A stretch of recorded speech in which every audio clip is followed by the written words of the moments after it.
सबसे पहला बात तो ये है कि आपको कुंडली में कोई विश्वास नहीं था, ज्योतिष में कोई विश्वास नहीं था। राहु का महादशा आया और आपको थोड़ा सा कष्ट पीड़ा आया, जिसके लिए आपको ज्योतिष में विश्वास हुआ।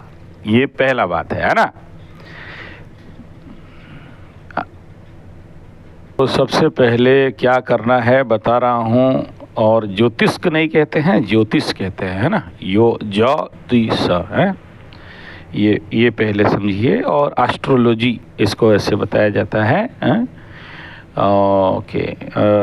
तो सबसे पहला आपका जो ये प्रश्न है कि राहुर्दशा जीवित संशयम च, ठीक है।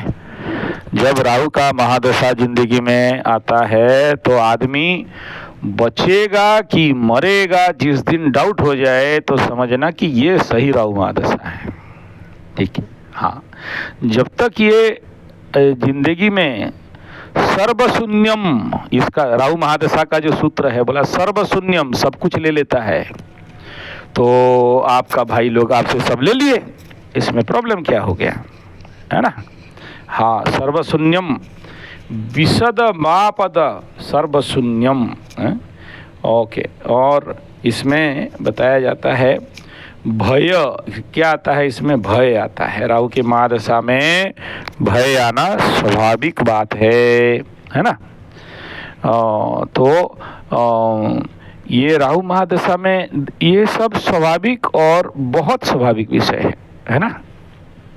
इसमें ओरिड होने का कोई विषय नहीं है। और राहु के साथ चंद्रमा है तो कस के देता है ये, है ना। सर्वशून्यम करेगा, विशदमापद सर्वशून्यम करेगा, और जीवित संशयम, तो बचूं या मरूं इसके ऊपर डाउट, इतना कष्ट, है ना। तो आप क्योंकि सप्तशती करती थी, इसीलिए आप जीवित हो। नहीं तो ऐसे कई बार आत्महत्या का कोशिश करते हैं, ठीक है। हाँ, और लग्न का भी है ना, तो ये होना स्वाभाविक बात है, ओके। लेकिन अष्टम का राहु बहुत अच्छा है। राहु को तो अष्टम में बड़ा मजा आता है, बोला यही मेरा अच्छा जगह है। लेकिन प्रॉब्लम क्या हो गया, सिंह राशि भी है, ठीक है। तो सिंह राशि राहु बड़ा गड़बड़ाता है। अभी देखना, अभी तो आपका फिल्म चालू होने वाला है ना। अभी तो जो भी देखे जिंदगी में उसको टेलर समझिए, हाँ। आने वाला 4-5 महीना के बाद, मार्च के महीना में आपके कुंडली के अष्टम स्थान में शनि और राहु बैठेंगे। सिंह राशि वालों का शनि राहु का युति बनेगा, श्रापित योग लगेगा। आपके कुंडली में ऑलरेडी ये, मैं आज शायद सोच रहा था बैठ के, और देखो आपके कुंडली में ये कंडीशन देख के बड़ा चिंतित था। 1979-80 में जिनका भी जन्म हुआ, 1979-89, आपके कुंडली में भी एक साथ बैठे हैं, और ज्यादा भयंकर रूप में चंद्रमा के साथ बैठ गए, सिंह राशि बना के, है ना। तो राहु चंद्रमा, शनि चंद्रमा, राहु शनि और चंद्रमा। मैं समझ रहा हूं कि आप अभी तक इतना बड़ा कष्ट को सरवाइव किए हो, ये आपको बहुत बहुत धन्यवाद। आपका भक्ति, आपका आध्यात्मिकता के कारण। तो ये कुंडली एक हमारे यूएसए के मित्र के कुंडली के साथ 100% मैच कर रहा है, ठीक है। वो यूएसए से आए थे, उनका भी ऐसे राहु और शनि का युति था। इसमें श्रापित योग बनता है ये, है ना। उनका कर्क लग्न राशि, कर्क लग्न मकर राशि था। आपका मकर लग्न और चंद्रमा अष्टम में जाके बैठता है, सिंह राशि हो गया, ठीक है। इट इज नो डाउट बहुत ये बड़ा पिकुलियर लाइफ रहता है। अष्टम का चंद्रमा जिंदगी में सारे काम में डिले कर देता है और मन को अष्टम का मृत्युतुल्य पीड़ा चंद्रमा, मन, माँ और आपके शरीर का पानी और बॉडी में वाटर का शॉर्टेज, क्योंकि शनि इज ड्राई आइस, सूखा बर्फ, और राहु यहाँ पर जिसको बोलते हैं राहु बोले आहू, राहु मतलब ऐसा एक ग्रह जो कि जिसका कोई एंड नहीं है, मतलब उसका कोई परितृप्त नहीं है, अतृप्त ग्रह है ना। और उसको बोलते हैं शिर रूपाय विद्महे अमृत साय धीमहि, अमृत साय धीमहि, ऐसा जो और अमृत पीने के लिए तलब में है। तलब समझते हो, एडिक्शन है उसके अंदर। विष, राहु को विष कहा गया, जहर कहा गया, राहु को चालाक कहा गया, राहु को कूटनीति कहा गया, षड्यंत्र कहा गया, चालाकी कहा गया और बहुत सियाना कहा गया राहु को, है ना। तो ऐसा राहु, अष्टम में शनि और राहु, इसी के ऊपर दृष्टि आएगा आकाश का। शनि राहु जब एक साथ मिलेंगे आपके चंद्रमा से अष्टम के ऊपर मिलेंगे तो नेचुरल बात है ना, थोड़ा सा इस समय आपको कष्ट आएगा। सिंह राशि में अगर शनि या राहु किसी का भी बैठा हो और आने वाला समय में इसके ऊपर केतु, यानी राहु और शनि के ऊपर केतु आएगा तो जिंदगी में थोड़ा सा और उथल पुथल कर सकता है, ठीक है। तो अगला 2.5 साल, थोड़ा सा 2.5 साल क्या, 1.5 साल, 2.5 साल पूरा थोड़ा सा सावधानी बरतना है। अष्टम का शनि कंटक शनि बनेगा ना, तो सिंह राशि के लिए आने वाला समय एक प्रकार का चैलेंज ही समझ लीजिए, एक प्रकार का कष्ट पीड़ा का टाइम ही समझ लीजिए। इतना आसान नहीं रहेगा सिंह राशि वालों के लिए और बहुत सारे मैटर को लेके सिंह राशि वालों को कष्ट आ सकता है, ठीक है। सबसे पहला तो जिनका दाम्पत्य जीवन है, पति पत्नी का मैटर को लेके कष्ट आएगा, ठीक है। संतान के ऊपर थोड़ा सा बाधा आएंगे, ठीक है। इस समय किसी भी सिंह राशि को 2.5 साल बच्चा उच्चा पैदा नहीं करना चाहिए, नया बच्चा नहीं लाना चाहिए। और इस समय अष्टम में पूरा आपका राहु आके फिर केतु जब सप्तम में आ जाएगा, सितंबर के महीना सिंह राशि का सप्तम में केतु आ जाएगा आपके घर के ऊपर, तो अगला 1.5 साल मतलब आफ्टर सितंबर 2024 राहु जब यहाँ पर आ जाएगा तो हर चीज से आपको विच्छेद करवाएगा, मानसिक लेवल पे विक्षिप्त और विच्छेद, विक्षिप्त करना, मेंटल अनस्टेबिलिटी, धोखा का मिलना, और भी धोखा मिलने का संभावना रहेगा। अपने लोग ही या तो आपको कोई धोखा देगा या तो आप धोखा दोगे, है ना। तो ये कंडीशन उस समय आपको सामने आएगा। फिर शनि के ऊपर केतु आता है तो नौकरी, करियर, काम के क्षेत्र में उथल पुथल होना, किसी से धोखा पाना या कोई पैसा ठग के ले जाना या कोई चीज़ में आप इन्वेस्ट कर रहे हो या कोई चीज़ किसी को दे दिए वो पैसा वापस नहीं करना। और सितंबर तक राहु और शनि अष्टम में रहेंगे तो हर प्रकार के कार्मिक बाधाएं मिलेंगे मकर राशि सिंह राशि वालों को, और मेंटल टेंशन और तनाव थोड़ा सा रहेगा। अच्छा, इस समय अष्टम का शनि और राहु होना तो और कुछ दिन के बाद क्या होगा, इनके ऊपर मंगल का भी, जुलाई के बाद मंगल का भी दृष्टि जाएगा। तो इस समय लंबा टूर, यात्रा इत्यादि नहीं करेंगे। जुलाई, अगस्त, सितंबर में थोड़ा सा यात्रा को परहेज करेंगे। हाँ 25 में 24 का तो खत्म हो गया, सितंबर, अक्टूबर आ गया, अभी नवंबर आने वाला है ना। तो आपको 2025 का स्टोरी बता रहा हूँ, 25, 26, 27 का, है ना। तो अष्टम का शनि तो पूरा 2.5 साल के लिए रहेगा सिंह राशि का ना। तो अष्टम का शनि 2.5 साल के लिए रहना तो 2.5 साल के लिए तो पेनफुल होगा ही, ठीक है। तो और सबसे ज़्यादा अपने बच्चों के लिए थोड़ा सा, आप जैसे चंडी पाठ करते हो ना, बच्चा का भी राहु का महादशा चल रहा है तो उनका राहु का शांति करवाना चाहिए।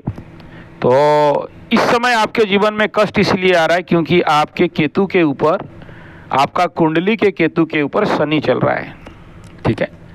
और वर्तमान में आपका राहु के ऊपर केतु और आपका शनि के ऊपर आपका सिंह राशि के द्वितीय स्थान कन्या राशि में केतु है। तो ये कंडीशन वर्तमान में चल रहा है कि ये जो लाइफ में थोड़ा सा जो आप बोल रहे हो उथल पुथल, मन में अशांति, मायके वालों से परेशान,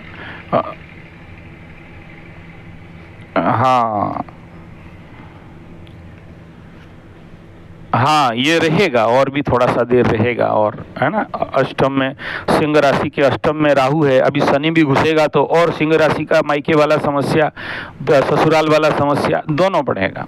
ठीक है, ये इतना जल्दी सॉल्व होते हुए नहीं दिख रहा है।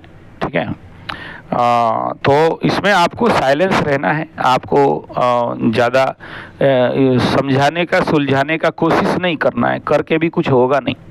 ठीक है, आप जितना कोशिश करोगे उतना ज़्यादा बैकफायर करेगा। चुपचाप बैठ जाओ, कुछ दिन में 2-2.5 साल के बाद देखना मैटर ऑटोमेटिक सॉल्व होगा, उनको भी बुद्धि आएगा। हमेशा कोई भी तनाव परमानेंट लेवल पे खराब नहीं होता है, धीरे धीरे ठीक हो जाता है। और या तो आपके पास अगर ज़्यादा पैसा है तो फिर उसके लिए कोशिश करना है। देखिए, ग्रह शांति करने से फ़ायदा हो सकता है, गारंटी नहीं देंगे ऐसे कंडीशन में, क्योंकि सिंह राशि अच्छा किए थे और रिजल्ट नहीं मिला, है ना। देखिए, कोई भी मेडिसिन एक बार खाते हो ठीक नहीं हुआ तो दोबारा मेडिसिन खाना है ना। कभी कभार काम नहीं देता है ना, किसका कितना बड़ा पाप का पहाड़ का ठिकरा है, ग्रह कितना बली है, तो एक बार काम नहीं दिया तो दोबारा करो, तिबारा करो। नहीं काम दे रहा है, अगर आप कहीं कराए हो तो पंडित चेंज करो, हो सकता है पंडित का कमी हो सकता है सिस्टम में कमी हो। ठीक है, कभी कभार होता है, क्योंकि आजकल के सारे पंडित लोग, मैक्सिमम का बात तो नहीं करूँगा, लेकिन कुछ पंडित लोग पैसाखोर होते हैं, तो उनको पैसा से मतलब है, जजमान का क्या हुआ नहीं हुआ उनको कोई जाता आता नहीं है ना। कलयुग है, क्या करें, हम सबको ये सबको झेलना पड़ेगा, इसमें कोई दूसरा रास्ता भी नहीं है ना। तो नहीं धोखे तो दिए, ये तो ठीक है, राहु का महादशा था, राहु के महादशा में धोखा नहीं मिलेगा, कब मिलेगा। और 2-3 साल का बात कर रहे हो सिंह राशि के लिए, तो ये कंडीशन जब आपका ये जो राहु का पोजीशन है 8 और 2 का है, तो अष्टम का राहु तो ये कराता है बहुत सारे। और अभी आगे तो कंटक शनि रहेगा, तो ये धोखा वगैरह का मैटर थोड़ा सा कुछ और ज़्यादा बढ़ते हुए भी दिख रहा है ना। वरीड नहीं होना है, ये पीरियड रहेगा, बेड टाइम, फिर ठीक हो जाएगा, है कि नहीं। हर एक बुरा में अच्छा है, हर एक अच्छा में बुरा है। डर के मारे बैठने से क्या होगा, वो तो ग्रह घूमते रहेंगे, आपको कष्ट देते रहेंगे। और आप तो ऑलरेडी चंडी पाठ ही हो, आप ऑलरेडी नवग्रह शांति कर दिए हो, तो देखना ये सारे उतना ज़्यादा इंटेंसिटी नहीं रहता है। देखो क्या है, कोई अगर ये सब पूजा पाठ करता है, रुद्राभिषेक करता है और ग्रह शांति कराता है, चंडी पाठ करता है, तो आप जिसके लिए ओरिड हो रहे हो ना, आप ऐसे करना, आप ही के टाइम का कोई ऐसा व्यक्ति जो इसी समय 79 में जन्म हुआ हो, ठीक है, उसका ज़िंदगी में देखो जो लोग ये नहीं किए हैं, तो देखना कि आपसे वो लोग ज़्यादा परेशान होंगे, क्योंकि आप करा दिए हो ना। मैं बहुत से लोगों को देखा हूँ, यही 79, 80 वाला जन्म, 81 वाला जन्म, जिनका भी कुंडली में ऐसे श्रापित योग था, उनका जिनका ग्रह शांति हुआ है, चंडी पाठ हुआ है, उनके नाम पे पूजा पाठ हुआ है, तो उनके ज़िंदगी में प्रॉब्लम तो आते हैं, लेकिन इंटेंसिटी कम रहता है। जो पकड़ लो, पत्थर गिरने वाला था, एक रिगड़ी, एक छोटा सा कुछ कंकड़ गिर जाता है, लेकिन जो नहीं कराए हैं ना, उनके ज़िंदगी में पत्थर गिरने के जगह में पहाड़ गिर जाता है। ठीक है, तो ऐसा नहीं कहना कि फ़ायदा नहीं हुआ, ऐसा आज तक मैं नहीं देखा। ये तो आप और हमारे जो आकलन है, हमारे जो आशा है, हमारा जो बड़ा सा बहुत बड़ा जो भूख है, हम बोलते हैं कि यार कुछ नहीं होना चाहिए था, ये हो गया, है कि नहीं। तो आप सेव हो, अगर ईमानदारी से अगर आप बहुत अच्छे से एनालिसिस करोगे, तो आप देखना कि आपका ज़िंदगी इस सब मैटर में सेव है। इसलिए भगवान का बुलाने वाला कर्म में कभी भी ये सोचना कि कुछ फ़ायदा नहीं मिला, ये होता नहीं है, मिलता ज़रूर है। तो ऐसे कंडीशन पे जब इतना सारा चंडी पाठ करा दिए हो और इतना सारा ग्रह शांति करा दिए हो, तो मैं कहूँगा कि अभी और कोई चीज़ का आवश्यकता नहीं है, ठीक है ना। लेकिन आने वाला समय को सामना करने के लिए सिंह राशि वालों को इस समय जो कंडीशन आकाश में बना पड़ा हुआ है, इसका एक ही रेमेडी बनता है कि आपको देखिए चंद्रयुक्त शनि है, श्रापित योग है। तो श्रापित योग का आप अगर मेरा चैनल देखते हो तो मैं कई जगह में बताया हूँ। श्रापित योग का क्या रेमेडी बताया, बताऊँ? आप नहीं देखे हो, ठीक है। ऐसे करना, संजय G75 शनि राहु श्रापित योग, ऐसा वीडियो लिखना, बहुत सारा वीडियो निकल जाएगा आपको, है ना। बहुत बड़ा बड़ा एनालिसिस दिया हूँ लोगों का ज़िंदगी के साथ क्या होता है। देखो पैसा पत्र तो बहुत रहता है ना, लेकिन आखिरी में क्या होता है, सब कोई छोड़ के चले जाते हैं, है ना। अकेले कर देता है लाइफ को, है। ओके, दूसरा ये है कि आपके कुंडली में विष योग है, तो आप दूसरे के ऊपर डाउट करोगे या फिर आपके ऊपर लोग डाउट करेंगे, है ना। तीसरा ये है कि शनि राहु जिसके कुंडली में साथ में चंद्रमा बैठ जाए, उसको 1000 बार भी समझाओ या पेशेंस रखो भाई, ठंड रहो, धैर्य रखो, वो धैर्य में नहीं रहते, अधैर्य हो जाते हैं ना। अधैर्य होना, दे नीड कि उनको अगेन एंड अगेन बार बार उनको काउंसलिंग चाहिए, ठीक है। उनको कितना भी समझाओ फिर भी नहीं समझेंगे, ठीक है। समझा बुझा के थक जाओ, 15 मिनट के बाद ऐसा होगा तो भूत आ जाएगा, तो सांप आ जाएगा, तो ऐसा बिगड़ जाएगा, तो मतलब तो कुछ नहीं होगा, चिंता मत करो, शांति में रहो। ठीक है। तो वो शांति में नहीं रह सकते, इनका है ना। तो इसका रेमेडी क्या है, इनके लिए क्या करना, इनके लिए महारुद्राभिषेक का करना है। मिनिमम 1,25,000 त्र्यंबकम जजामहे सुगंधिम पुष्टिवर्धनम मृत्युंजय मंत्र का जाप करने के बाद इनका तो लाइफ में कम से कम 24 लाख का मृत्युंजय चाहिए, ठीक है, लाइफ लॉन्ग। क्योंकि साथ में ना यहाँ पर आपका कुंडली में क्या हो गया है, कालसर्प भी हो गया है, विपरीत कालसर्प हो गया है ना। It is not Kalsarp, it is विपरीत कालसर्प है। तो ऐसे कंडीशन पे यहाँ पर सबसे पहला जरूरी मैटर क्या है, महारुद्राभिषेक। 11th टाइम 11 बार 11 बार आपको रुद्राभिषेक करना है विद द मृत्युंजय मंत्र। मिनिमम 1,25,000 का जाप करोगे और उसके बाद आपको महारुद्राभिषेक करवा देना है ना। और उसके लिए सर्पदान, जो भी 3 प्रकार का सांप है उनका दान कराना, ये है आपका मेन रेमेडी, है ना। ये करा चुके हो, तो हाँ, तो जिंदगी में सब करा लिए लेकिन मेन बीमारी का मेन ट्रीटमेंट नहीं कराए, है कि नहीं। तो जो बीमारी है उसका ट्रीटमेंट नहीं कराया, चंडी पाठ करा लिया, नवग्रह शांति करा लिया, भूत शांति करा लिया, प्रेत शांति करा लिया, सब करा लिया, लेकिन मेन बीमारी का ट्रीटमेंट नहीं किया, है ना। तो इसको जरूरी था कि आप अगर शुरू से ये करा लिए होते तो आज ये कंडीशन आपको देखना नहीं पड़ता, है ना। तीसरा यह है कि गुरु बृहस्पति उच्च का होके चंद्रमा से द्वादश में, हनफा सुनफा योग है, बढ़िया है, राजयोग है। दूसरे के लिए, अपने लिए नहीं बच जियोगे, दूसरे के लिए वन बच जियोगे, जिसको जो मर्जी जितना पैसा दे दोगे, है ना।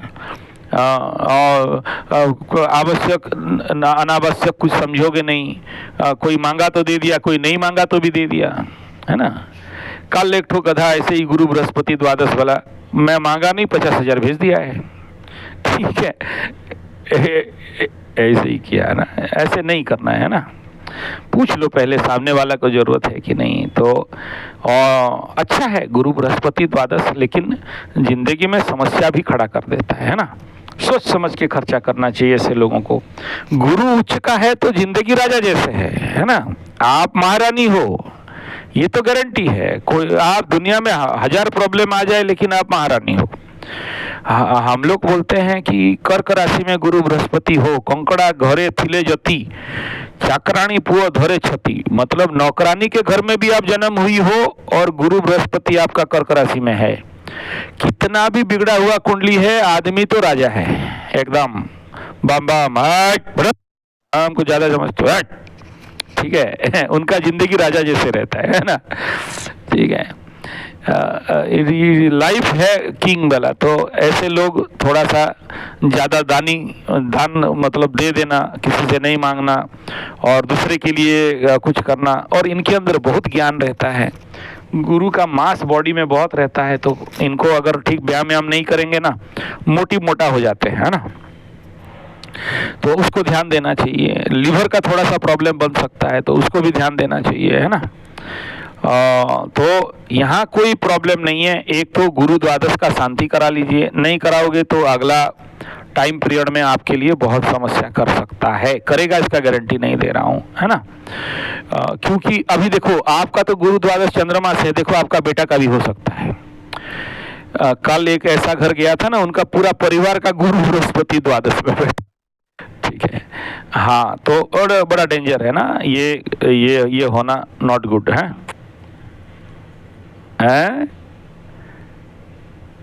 हाँ, तब तो सेव हो। लग्न से कहाँ है, सूर्य से कहाँ है, गुरु को देख लो। वाह, वेरी गुड।